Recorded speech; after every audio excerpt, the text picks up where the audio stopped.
Industrial ఎస్టేట్లోని చేపల దాణా తయారీ కంపెనీలో ప్రమాదవశాత్తు మంటలు చెలరేగాయి. పక్కనే ఉన్న మరో గోదాంకి కూడా మంటలు వ్యాపించాయి. సమాచారం అందుకున్న అగ్నిమాపక సిబ్బంది 2 ఫైర్ ఇంజిన్లతో మంటలను అదుపు చేశారు.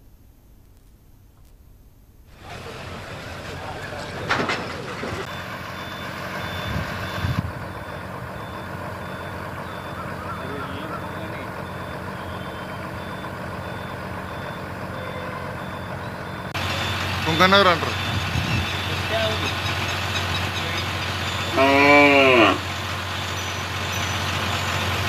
అదంతా ఒకటే కంపెనీ, ఒకటి రెండు ఇదంతా ఒకటే కంపెనీ వేరే వేరే అన్నట్టు.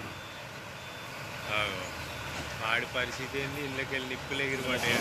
డైలెంట్ కాల్ రావడం జరిగింది. సుభాష్ నగర్లో pipe line road signal right సైడ్లో ఒక గోదాంలో మంటలు వస్తున్నాయని చెప్పేసి డైలాండ్ వచ్చింది.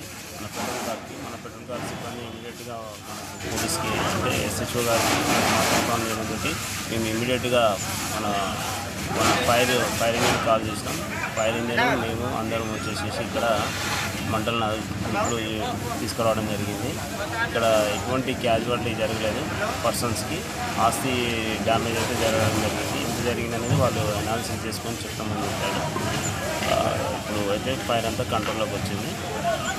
గంటలకి మనకు ఒక డైలెంట్ కాల్ రావడం జరిగింది. సుభాష్ నగర్లో pipe line road signal right సైడ్లో ఒక గోదాంలో